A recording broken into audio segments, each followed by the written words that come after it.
They used my card for a $120,000 wedding and didn't even invite me. I wasn't sick. I wasn't overseas. I just said no. And for that, they said I was ungrateful. The worst part?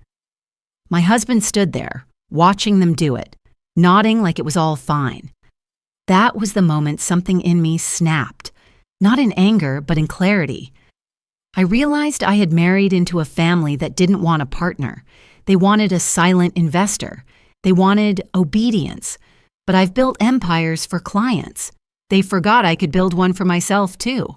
When I first met Jack's family, they praised me like I was some kind of prodigy, a self-made woman. Such grace, such intelligence. It sounded like admiration. I mistook it for love. But later, I realized I was being measured, appraised like property, like a luxury asset they could parade at brunches and weddings. Jack's mother, Lorraine, had that disarming smile women wear when they're used to winning behind closed doors. She hugged me too tightly the first time we met. "Welcome to the family, dear," she whispered. "We're all so proud of what you've accomplished." And then, as if by accident, her eyes slid down to my wristwatch, a rare vintage Cartier. I saw the twitch of approval before she blinked it away. The day before the wedding, I stood at the window of Jack's family estate, the violet twilight casting soft shadows across the marble floor. Around my neck, a delicate amethyst pendant, a wedding gift from Lorraine. It was exquisite, understated, the kind of piece that whispered refinement. But somehow, as I stared at it in the mirror, it didn't feel like a gift. It felt like a collar. My fingers hesitated at the clasp, but I left it on. I had learned that appearances mattered more to them than anything else. "Sweetheart," Lorraine's voice floated in as she entered the room with a tray of matcha and cucumber sandwiches. "Since you've got the platinum account, would you mind sending your card details to Monique at Everlace Events? She's finalizing the florist arrangements today. It'll just make things faster." Her tone was light, perfectly casual. I nodded without thinking, caught off guard by the charm. "Sure," I said, distracted. "Just for the flowers?" "Oh, darling," she laughed. "Of course. Nothing big. We're all pitching in." She set the tray down and gave my hand a little pat. "That's what family does, right?" The wedding was extravagant, more than I would have ever chosen. Glass chandeliers imported from Italy, a string quartet flown in from New York, wine pairings so rare they didn't have price tags. I chalked it up to Jack's upbringing. His family always did things with presents, as they called it. It wasn't my style, but I let it go. Marriage, after all, is compromise. A week later, I received the credit card statement, $119,557.34. I stared at it for a full minute before I remembered how to breathe. My chest didn't rise. It jerked. At first, I thought it was an error, maybe a system glitch. Maybe Jack used the wrong card. My mind scrambled for logical reasons. But logic didn't help when I opened the attached breakdown. Every charge, venue deposit, catering, Monique's six-figure consulting fee, was under my name. When I brought it to Jack, he blinked at the screen, confused. "That's weird," he muttered. "Lorraine said everything was covered." Then he shrugged. "It's probably a billing mix-up. Don't worry, babe, I'll talk to her. Just don't mention this in front of everyone. It'll make things weird." Something about the ease with which he dismissed it sliced right through my trust. "Make things weird," I repeated. "They used my card." "I know, but don't go dramatic. It's just money. You're not broke, Liv." That was the moment it hit me. Jack wasn't surprised. He was neutral. Too neutral. Like a man who already knew this was how it would play out. I let him walk away without another word. Later that night, I accessed his email while he was in the shower. I had never done that before. Not once. But instincts don't ask for permission. I typed Monique in the search bar and found it almost instantly. A thread between Lorraine and Monique, dated 2 months before the wedding. "Use Olivia's card. She won't ask questions. She's modern, practical. Just tell her it's a logistics thing. Jack will smooth it over if needed. No need for approvals. Let's keep it efficient. I didn't cry. I didn't scream. I just stared at the screen, then closed the laptop. My ears were ringing. That night, after the guests had toasted and the music had softened into background hums, Lorraine approached me as I took off my heels outside the suite. She leaned in close, too close, and with that same tender smile, she whispered, "Welcome to the family. I hope you're wise enough to stay in it." I didn't answer her, but something inside me shifted, something deep, cold, and sharp. I smiled more in the weeks after the wedding than I had in the entire year before it. Not because I was happy, because it made them relax. It made Lorraine think she had won. She mistook my silence for surrender, my calm for compliance. I told her I was overwhelmed with the idea of being a wife, that I wanted to embrace domestic life fully. "You were right," I told her one morning over lemon tea. "I've spent too long trying to be a boss. I think it's time I learn how to just be a good woman." Her eyes sparkled, lips curving into that careful, rehearsed grin. "You'll see, dear," she said, placing a hand on mine. "It's a beautiful life when you let go of control." That same afternoon, I handed over our household accounts to her. "I trust you," I said. "You've done this all your life. I'd only mess it up." She didn't argue. She didn't ask if I was sure. She just nodded and opened her notebook. Control wasn't offered. It was always expected. She just needed the illusion of consent. While she organized budgets and payments, I enrolled in cooking classes, floral design workshops, cake decoration seminars. I started dressing softer, pastels and pearls, instead of tailored blazers and sharp heels. I laughed at all the right jokes. I let her correct my posture in public, let her suggest recipes, gift me skincare I didn't ask for. I made myself into their idea of a good wife, because sometimes it's easier to burn down a house from inside than to throw rocks from the outside. What they didn't know was that every time I handed over a password, I created a decoy. Every account they accessed was being monitored, every transfer mirrored to a secure drive. I installed a tracker on the family's shared laptop under the guise of a system update. When Lorraine thought I was arranging roses for a charity gala, I was cross-checking wire transfers and identifying financial patterns. Then, one Thursday morning, I received a notification from one of my private accounts. $75,000 had been withdrawn from an investment fund I had established years before the marriage. No alert, no consent, just gone. I stood in the kitchen with a bowl of bread dough in my hands, staring at the number on my phone, fingers covered in flour. I had kept that account under legal lock, only I had access, or so I thought, until I opened the access history. The authorization came not from me, but from a signature, my name in my handwriting, forged. And next to that, a co-signature, Jack. He had signed off on the withdrawal as acting spouse under power of attorney, a power I had never granted. That night, I didn't confront him. I didn't slam doors or raise my voice. I laid next to him, silent while he read a novel he'd never finish. I stared at the ceiling and made a single decision. This was no longer my husband. He was a liability. The next day, I met Tessa, an old law school friend turned estate attorney, at a cafe downtown. We hadn't spoken in years. She took one look at me and said, "This isn't a social call." I handed her a flash drive. "They've started touching premarital funds." She raised an eyebrow. "You have documentation?" I nodded. "Everything. I've been building a mirror vault of every transaction since the day I married him." She glanced at the files for barely 30 seconds before her expression sharpened. "Do you want a clean separation or scorched earth?" "I want quiet power," I said. "Nothing loud, just irreversible." Tessa grinned. "We can do that." From that point on, everything I did had a second purpose. I cooked dinner while updating legal filings. I smiled during brunches while preparing asset protection plans. I laughed at Lorraine's passive jabs while reassigning ownership structures, and I waited until that night, steak night as they called it. The table was full.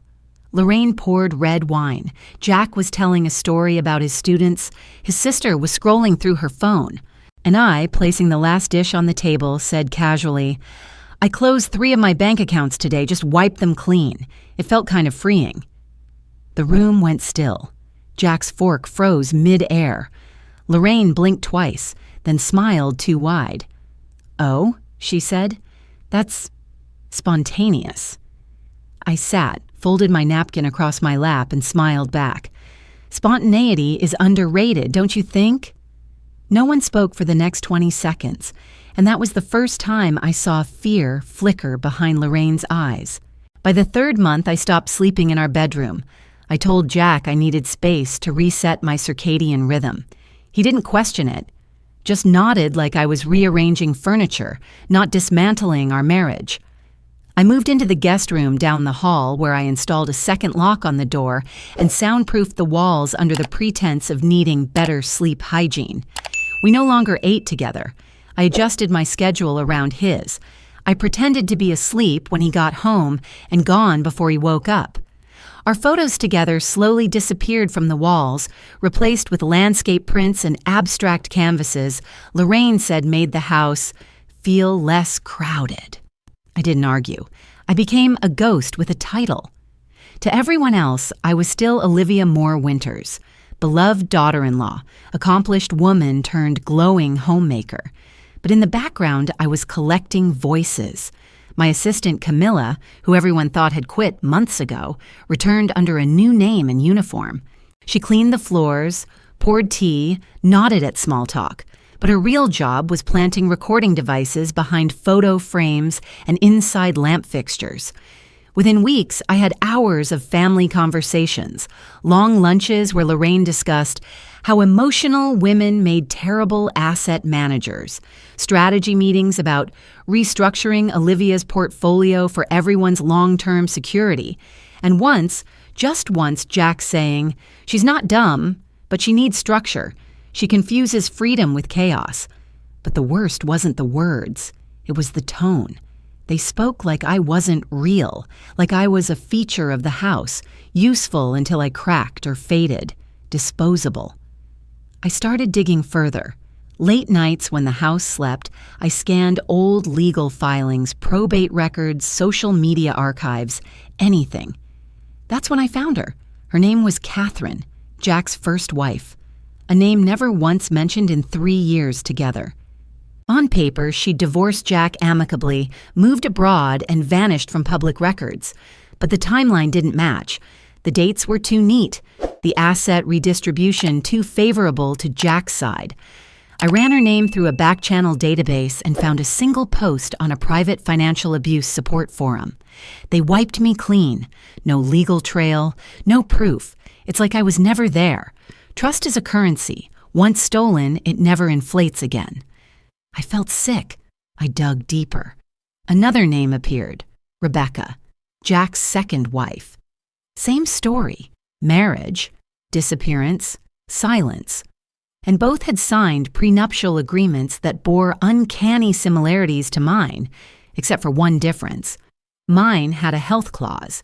I'd laughed when Jack insisted on including a premarital wellness certificate.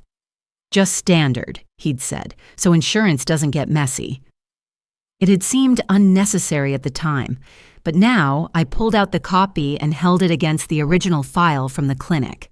The signatures didn't match. Mine was real. Jack's was traced, forged. And the clinic address? A P.O. box. That night, I stood under the cold shower for 20 minutes, not to cry, to think. The next morning, I brewed coffee, sat at the kitchen island, and opened my laptop. I didn't log into work. I logged into an anonymous blogging platform, set up a new identity, and began typing.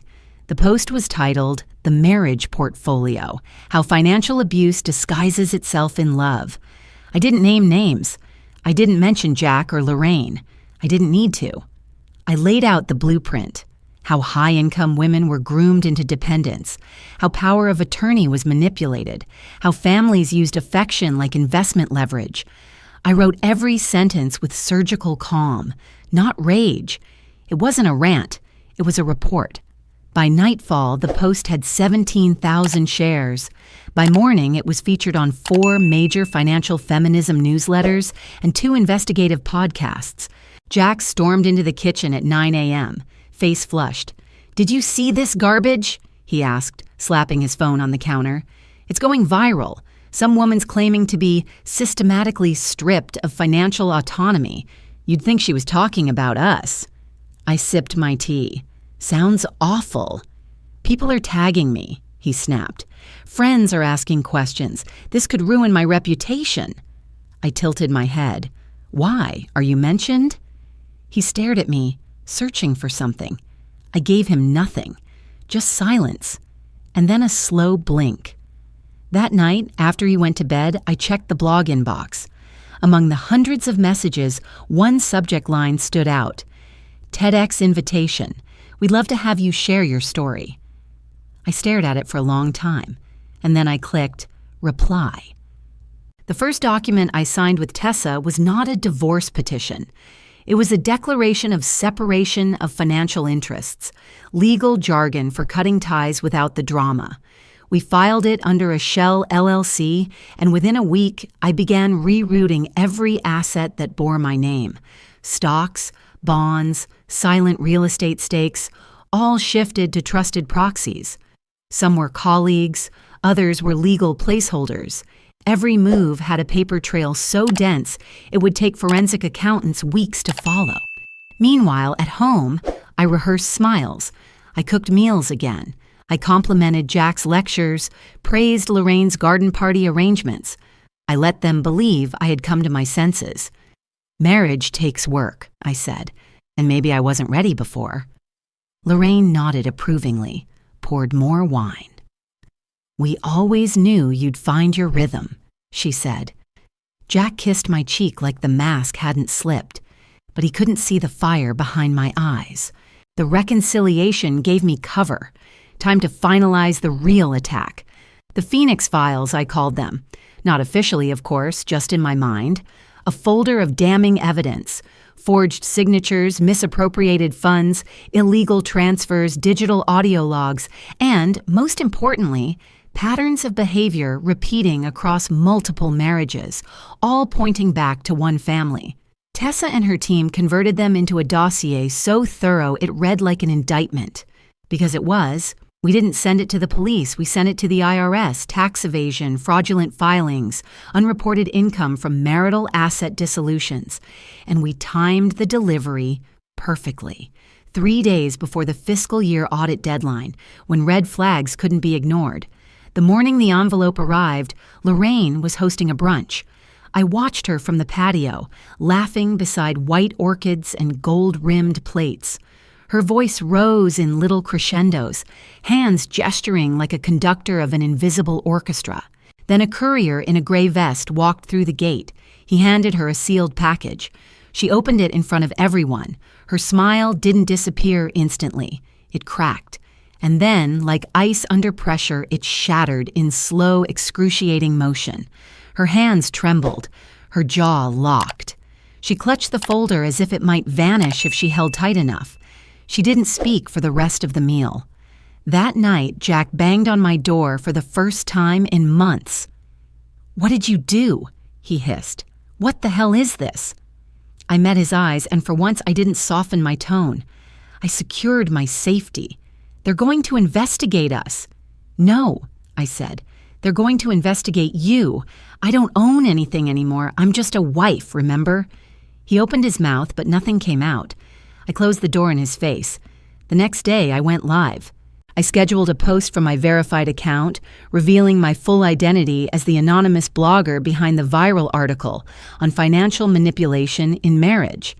I linked the blog, my credentials, and a short video explaining how women with power are often the perfect victims because no one believes they'd let themselves be used. The internet did what it does. My inbox exploded. So did my follower count. News outlets picked up the story. The podcast Capital Damage released a feature episode titled The Wife Who Outsmarted the System. They called me a silent whistleblower with lipstick and legal muscle. I looked in the mirror that night, brushing my hair, and paused. For the first time in years, I didn't see exhaustion. I didn't see fear. I saw control. Cold, elegant control. My reflection didn't flinch. She stared back like someone who knew exactly how far she'd come and what she was capable of next. 2 days later, a producer from Atlas Studios emailed my publicist. The subject line, Film Rights Inquiry, the Marriage Portfolio. The body of the message was brief, but one sentence stood out. We'd love for you to be involved in the production, ideally as yourself. The consequences arrived like falling glass, slow at first, then all at once. Jack's University opened a formal inquiry after an anonymous whistleblower submitted evidence of financial misconduct related to his previous marriages. They didn't need much time. Within 2 weeks, his tenure was revoked. He left his office with a single cardboard box and a face that no longer carried the arrogance I once mistook for brilliance. Lorraine, ever the matriarch, tried to fight the audit. She hired 3 lawyers. They quit within days.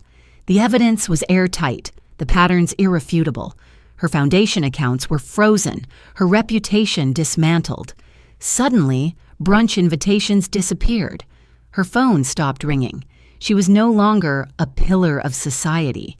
She was just another name on a federal watch list. The family unraveled, and I watched it happen with the same calm one might observe the tide pulling away a sandcastle, not with joy, just with inevitability. But the quiet after the storm wasn't peace. It was isolation. I thought I would feel lighter. I didn't. My phone barely buzzed anymore. The friends I had collected in my old life, colleagues, clients, socialites, stopped responding to messages. Some unfollowed me. Others sent passive-aggressive notes wrapped in faux concern. I hope you're doing okay. You've really shaken things up. Just surprised, honestly. Wish you'd told us earlier. It feels a little theatrical. As if surviving a system built to exploit me was a performance. As if documenting my escape meant I'd orchestrated the abuse for fame. I walked past the mirror in the hallway one morning and didn't recognize myself. Not because I looked different, but because I looked the same. Same hair, same skin, same posture. But something behind the eyes was gone. I had won the war, but no one came to celebrate. I sat alone in my office one afternoon, the winter light stretching long across the floor, and opened the glass case I had placed on the shelf. Inside was the amethyst necklace Lorraine gave me on my wedding day. For months I had debated throwing it away, burning it, selling it. Instead, I framed it. Not as a keepsake, as evidence, as a reminder. Sometimes victory doesn't come with applause. Sometimes it just sits there, heavy and unspoken, waiting to be acknowledged. And then, as if the universe noticed my quiet, a message arrived. It was from a private foundation, an international financial equity group focused on protecting women from financial exploitation. They wanted to meet, not just for a speech, for a role, Chief Strategy Officer. The position would oversee a new initiative, reforming institutional support systems for women in high-net-worth marriages. I flew to D.C., under a different name, checked into the meeting room 10 minutes early and shook hands with board members who knew more about me than I expected. They weren't interested in the scandal. They wanted the roadmap, the system I used to escape, the patterns I saw, the holes I exposed.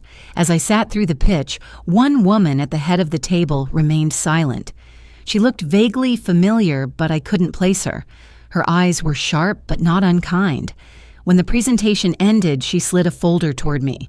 "We're ready to fund your entire program," she said, "with one condition." I opened the folder. The top page listed the primary financial backers, and there it was. Rebecca Winters, Jack's second wife. My breath stalled. She smiled, reading my shock. It took me a long time to find my footing. By the time I did, I realized I couldn't erase what happened, but I could stop it from happening again. I looked at her, really looked, and saw something that felt like recognition. not just of experience, of survival. "You were silent for years," I said quietly. "So were you," she replied, "but we're not anymore." I leaned back in my chair and let the silence stretch. I thought of Catherine. I thought of the countless women who would never come forward, whose stories would die in draft folders and broken trust. And I thought of the moment Lorraine whispered that I should be wise enough to stay. I looked Rebecca in the eye. "I'll take the position," I said, "on one condition." She raised a brow. "Name it." "I want full autonomy," I said. "No approvals, no filtering. If I'm going to lead this, I lead all of it. Strategy, staffing, partnerships, everything." She nodded once. "Done." I stood, shook her hand, and felt the burn in my chest turn to warmth, not fury, not grief, just purpose. As I walked out of the building into the brittle cold, I realized something. Justice isn't always loud. Sometimes it whispers, sometimes it rebuilds, and sometimes it walks away wearing heels and a smirk. The podium felt taller than it was, or maybe it was just the weight of the moment that made the room stretch. The press conference was held in the main auditorium of the new Financial Protection Initiative, now fully funded and operational.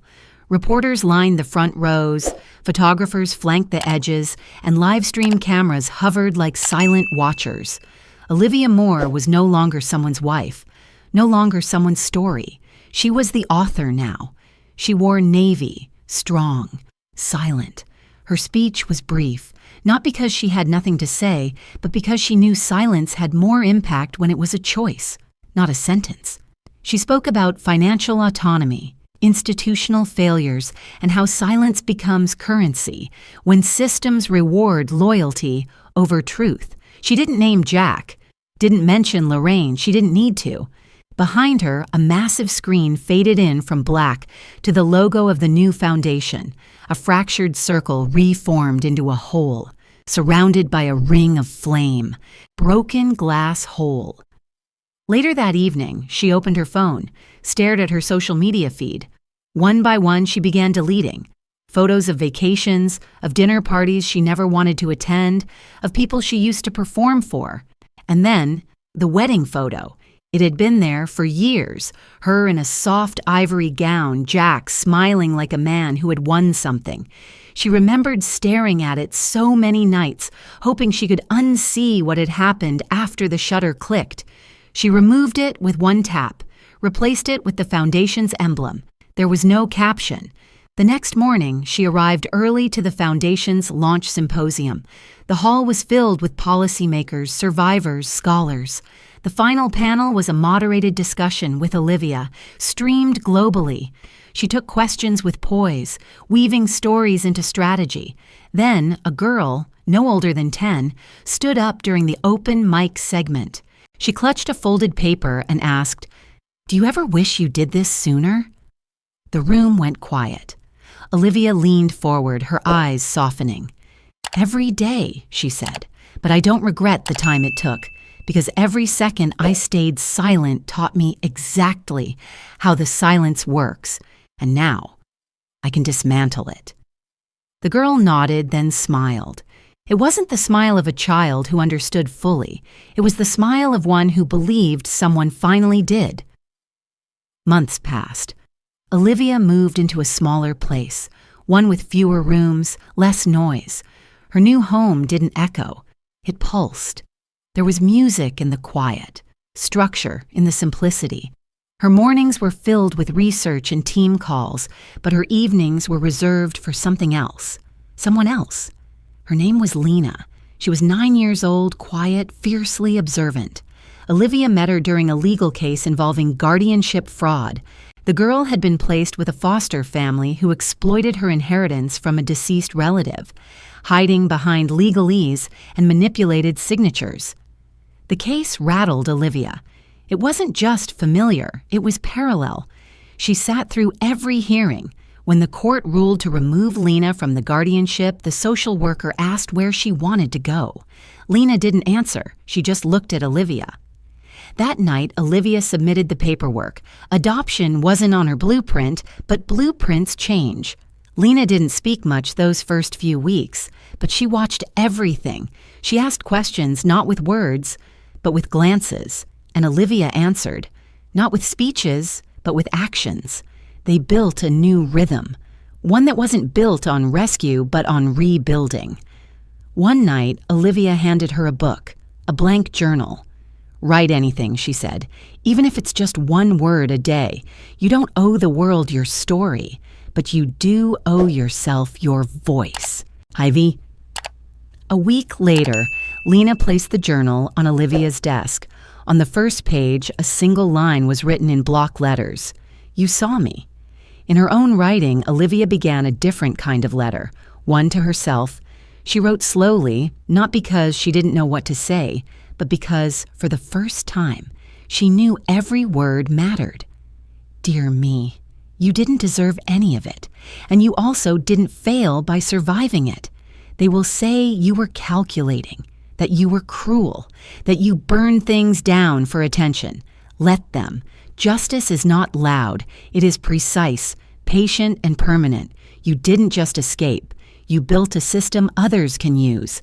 That is legacy. Let it burn. Love, oh. A year passed. The foundation's work became curriculum in multiple universities.